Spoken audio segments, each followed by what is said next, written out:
Hi, this is Greg. Look for my book, The Agile Brand, on Amazon or on my website at theagile.world. Welcome back to The Agile World. This is Greg Kihlstrom. In the last few episodes, I've talked about what has changed in society with technology and in our industries that has really brought about the need for Agile brands. I talked about social transformation, which really is the changing buying and recommendation behaviors brought about by the internet and social media.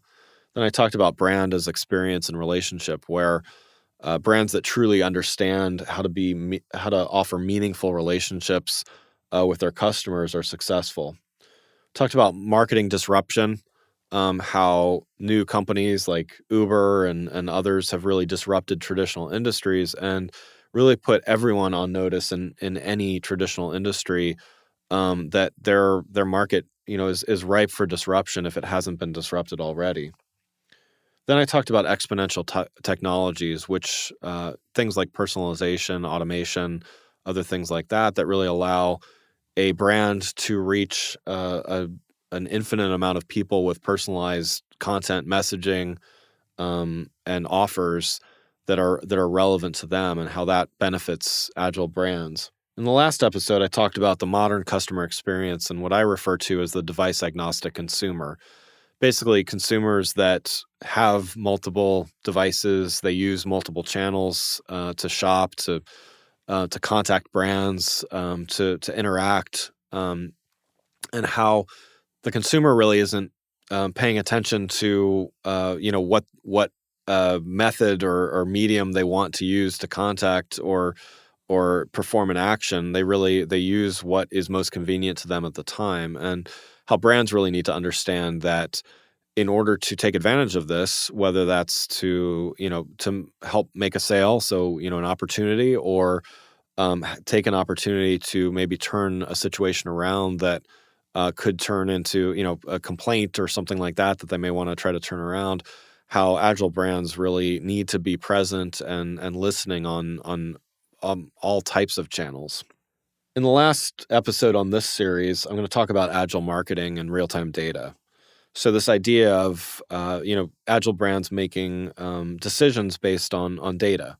So there's a lot of different types of tools that we as marketers use. There's everything from real-time analytics that can sometimes guide us.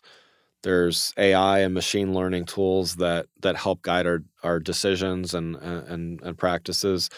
There's lots of other business intelligence, all sorts of other types of tools that we might use to make decisions. So Agile brands understand that.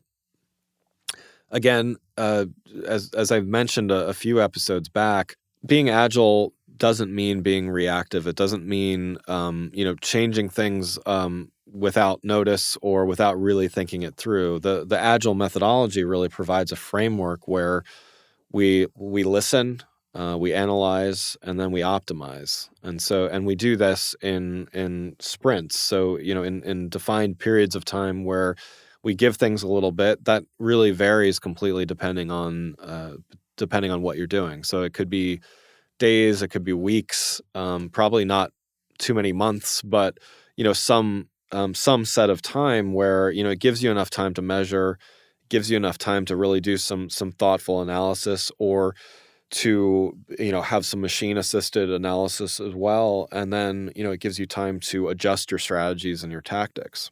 So by doing this, it's kind of the best of both worlds. Is we have an approach that allows us to be agile and change when it makes sense, but it doesn't make us kind of fly by night and change on a whim.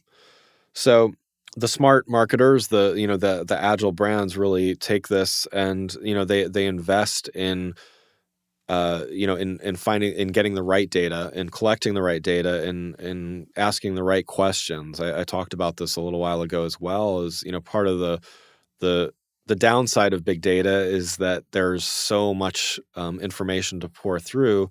The upside is if you're able to ask the right questions, then you're able to get a lot of great insights from your data. And you may be sitting on a mountain of it, but with the right tools, by asking the right questions, by having the right people on your team to really analyze and work through it, you're able to make those decisions. And using that methodical, agile approach, you're able to make adjustments as needed over time and really work towards that end goal through a continual series of optimizations.